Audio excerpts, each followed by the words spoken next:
So my name is Chika. Always a pleasure. Yeah, from Nigeria. Wow.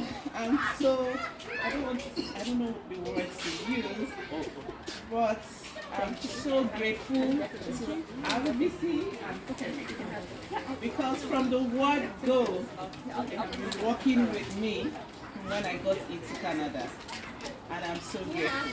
When I walked in here, I saw Jaytan. I'm like, hi Jaytan, you remember me? You opened my account for me and like at the Newcomer Center. And see, I'm now your colleague, and I'm just really grateful to God. So my journey actually started in 2018. I'll go back to 2018. My husband, who's a medical doctor, he got an opportunity to do a fellowship with the University of British Columbia in Vancouver, and so he came down here.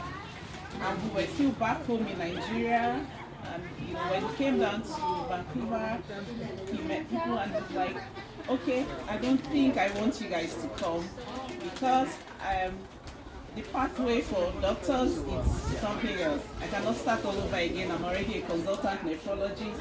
I can't do this. And I was like, it's not, back home in Nigeria, yes, we're doing well. Like Alex said, I've been working in a bank for over 10 years. So we have all the cars and everything. But you just want something better for the kids. We had 3 kids then. And he says, no, I can't start all over again. I can't do this. If you want to go ahead, but I'm not going to do this. So he came back after 1 year to Nigeria. And then in 2020, yes, with COVID and everything started going way all around. And then he says, okay, let's see if we can try Canada. And so we got our ITA. We entered the poll. We got the ITA. We submitted, and then we came back to my last baby. 2020, and then it was silent from IRCC. The whole of 2021, nothing. Like it was like, okay, let's just go on with our lives. Maybe Canada doesn't even want us. Let's just get on with our lives. Okay, so that's it. And then in 2022, February, I was asleep, and he woke me up. We got our PPA. I was like, are you serious? I'm like, 6 weeks. Ooh. And so we started making calls. I called, Holake, like she was like, are you serious? You're coming? I'm like, okay, let's calm down. We have 6 weeks. Let me say something quickly. So I'll tell you the connection. So Chika used to be a neighbor to my elder sister in Nigeria when my sister lived in Nigeria. My sister moved to Canada a while ago, but they stayed in touch. And when she was going to come to Canada, and my sister learned that, of course, my sister knew she was in banking. She introduced her to me. So there was a network that started even before she landed, right? She was already getting the coaching and advice she needed and the mentoring she required even before arriving. So when she calls to say they're coming, I'm like, of course, it's a good move. Go ahead. Yes, and I also remember during the time we were waiting after the second medicals, she had told me about EFIC, and she had sent me the link. That EFIC is the mutual funds, course for banking, and so she had sent me the link, and I had been going through it, and like I had wanted to write the exam, but they're like, oh, you have to be in Canada to write it. But okay, so when we got our PPA, and I spoke to her, she's like, oh, come on, yes. So we chose Edmonton, yes, we come, we booked our flights and all, and we landed in April 2022. When we got here, she helped me, connected me to Jaytan. We opened our accounts, and incidentally, where we had to go change our money was Mayfield branch of RBC. We did our SIN registration there at Mayfield and went to the Mayfield branch with her sister, who was helping to take us around then. And okay, so we opened the account, and Jaytan sent me a whole lot of resources. A whole lot. Which is typical for any newcomer that we're supporting. So it's not because it's Chika, okay? Yes, and that's why I'm still saying Jaytan too, because she was like our advisor then. She sent me a whole lot. That was how, and she connected me to April. Yes. And she was also sending me a whole lot of resources. And we were trying to work our way through, and my husband says, oh, I cannot do this. I I can't get into the residency program here. I have to do the other program. And while I'm studying for my exams, I have to go back to Nigeria. And I'm like, okay, I'm going to be alone with 4 kids in Canada. I don't know anybody. Because even as much as I know Ash, everybody's busy. And so it's like, I'm on my own. And they're like, are you sure you can do this? Like, okay. Me, in Nigerian terms, mumumi. I don't know what will become of me. And so my husband had to go back a month later, back to Nigeria. And I was alone with the kids. And everybody says, oh, you cannot, I don't think you can do a professional job. You have 4 kids, you can't do 9 to 5. Don't worry, just do this. Go to Tim Hortons, go to the school, you can do any other thing. Or you might not even, you don't need to work. Just stay at home. Your last child is not yet of school age. You can take care of him. I'm like, no, this is not me.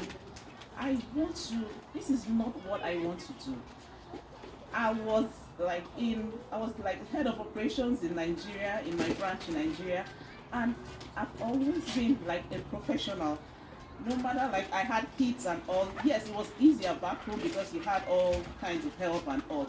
But I think this is not me. I want to do something for myself and be happy. I'm like, no, don't worry, just rest, And I was getting depressed. And to tell you the truth, depression is real. Like, I take my kids to school. I drop off my son at the daycare. I walk into my house and I just start crying. And I'm just crying like the whole day. I'm like, what is this? I was binge eating. I don't want this. Like, I was crying every day. And they say, oh, okay, you can get your mom to come. My mom could, I want to do something for myself. And then I would go on LinkedIn, like I would see Folake's post, and everybody connected to her, I will add them to my network. I'll see Elena's post. I was just connecting with everybody. Like, I just needed to do something. And then sometime in July, she sent me a link. Oh yes, and then I would always tell her, this is what I want to do. She would say, no, write your exam. It kept ringing in my ear. Write your EFIC, Chika. Write your EFIC. You can do this. You can do this. Write your exam. Don't settle for less. She kept saying, don't settle for less. You can do this. Tell your husband to come. Like, she kept encouraging me. Everybody encouraged me. April would send me some links to some jobs and say, tweak your CV. Tweak your resume, and do this. Like, so I kept watching videos and all of that. And then in July, I got a link for the fair. And I remember, like, the day we were supposed to get the link to invite us to the fair. Like, I didn't get it early that day. I had sent her a message, said, we did not get the link. What will become of me? Like, I was so scared. Incidentally, the next morning, the link came, and we joined the session, and talked a lot about what to expect and the processes, for the job, getting the job with RBC and all of that. And then we filled a survey, and I forgot about that. 2-3 weeks later, I got an invite to the interview. And incidentally, that period, my son, who is very allergic to all sorts, like, he was always ill. So I didn't get the time to do any interview. Before then, I had done an interview with Scotiabank and I had gotten an offer. I was supposed to resume at Scotiabank April 12th. But so I had gotten the offer for client advisor there. And so when I got the invite for the interview, I would just say that I was not prepared because I had a lot going on. It was just me with the kids. My son was ill and all. That day I said, okay, let me just go. When I was going, I was in the bus. I said, Chika, you will come home now and you start crying because you're being prepared for this interview. Okay, let's just hope for the best. I walked in, confident, and I saw Henry. I said, okay, he's the only black guy in the room. Let me just go sit beside him. And so I just walked and I sat beside him. And I was like, okay, we're trying to make conversation. I'm like, this guy, just leave me first. Like, I don't know what to expect here. I didn't prepare. Before they will ask me, tell me about a time when. I was like, oh, I don't even know what to answer. And I remember the community leader for Spruce Grove. I think that's her role. Amanda. Yes. She said, hi everyone. I know you were expecting a question and answer session. sorry to disappoint you, it's just going to be role play. I was like, oh, wow. I said, this is interesting, you know? And then she started. And I just went into the role. It was just natural for me. You know, any of the questions they bring on, like, I could just picture myself on my decks back home, tackling those same scenarios, and it was just natural for me. In fact, the other guy I had, like, one of the questions in role play with, he was like, oh, I'm going to buy this already. Like, you already, like, it was so natural, and I was so happy. You know, living there, I said, even if I don't get this job, I'm happy I got the opportunity to do this. Because it was natural, and I really want to say, RBC, I don't know, I feel like I'm just indebted to RBC. Like, I want to give my all to them. Like, they've worked with me from the word go. When Lorena called me 2 weeks later, after the interview, I had sent her a mail to say, oh, thank you. She's the HR recruiter, right? I said, oh, thank you, I enjoyed my time. She was like, oh yeah. That even the assessor said, yeah, it was a good experience. She called me and she said, Chika, everyone on the panel was just talking about you. Like, you were so natural. Like, we want you.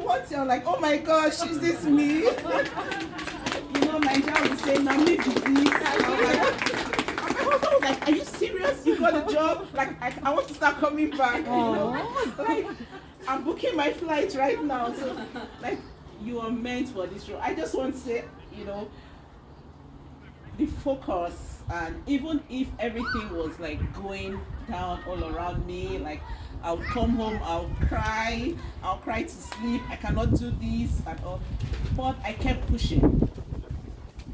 And I really want to say thank you to the Newcomer Center, thank you to the RBC team, to Eric, for all of the resources. Like, they kept pushing everything to me. You can do this. And you know what I could just see was that you can do this. No matter your circumstances, no matter your family dynamics, you can actually do this. And I kept pushing. And when I got to my branch on September 6th, I told them, this is the first branch I walked to. And they were like, oh my gosh, are you serious? And then you are here. So I'm so happy to be here. I'm so glad to now be like a part of the family. Yes, I listened to Alex's story to Folakes. I was like, okay, so they were actually working for me. Like, now I'm sharing. Yes, that's how it is. Paying it forward. Absolutely. You guys are And that is really what makes Canada what it is. Because if you look at it really, what we enjoy today is because somebody else's sacrifices. They paid it forward for us. So we owe others or non-others this paying forward. So you have an obligation to pay it forward. Yes, you might be mentees today, but you're not going to be mentees forever. At a point, you have to step up to becoming a mentor. So Chika is a mentor now. Henry is a mentor now. Absolutely. And connectors. And the cycle keeps going, right? That's what makes Canada An unending cycle. Yeah, because of the commitment, because of all your contribution, all the mentors from RBC, you guys make our community stronger and better and more beautiful. And that's the beauty of our community, right? Right. Thank you for sharing all your wonderful stories. I would like to mention, I think Alina did the job before this event, a lot of amazing job with your guys, with communication, with supporting. She's not feeling well today, so she cannot join us, but I really want to thank her as well. We sent her a lot of pictures of today's event. She already feels about our dynamic energy from this event, so she didn't miss too much. I really want to thank her for all her great job to this event as well. So I think that's pretty much for today. I'm very glad that you can come, especially the for all the RBC mentors. Thank you for your time. Thank you for your guidance to the international training professionals. Thank you for your great support to Eric and to all the newcomers. Thank you so much. And also for all the mentees, thank you for joining. You need to network. You need to reach out and to have a success career in Canada. You will make your way. We 100% sure about that. So I hope you enjoy this outdoor event. Just before April concludes this, I just want to, when Henry talks about sharing something on LinkedIn, why I specifically read Henry's connection message, because lots of newcomers, some get it wrong. Don't just chat somebody on LinkedIn. Hi, how are you? How are you today? Some people reach out on LinkedIn and that's the comment. Is your day going well? No. Sania is a manager of, do you know how many people reporting under her? And that's the message you want her to be answering. Hi, how are you? No. You reach out to her on LinkedIn, write something that will connect, like Henry wrote. Look at it's called elevator pitch, 30 seconds. Just write that line. He said, just in few words, I was a banker in Africa. And here I just arrived 4 months ago. So hit the points that the person will read and know why this person is reaching out. Okay, so that's all I want to plug in, please. So they can go out there and do it right. Do it right, you're going to get it. Have you connected with mentors today? What I'm going to say is before you leave, try to connect with every single mentor here. Find them on LinkedIn, connect with them, remind them how they met you so that they can connect the dots. Okay? It's quite important because that's the essence of today's event. All right, so thank you everybody. I hope you enjoyed the event today. Round of applause for ERIEC and all of you. Thank you so much.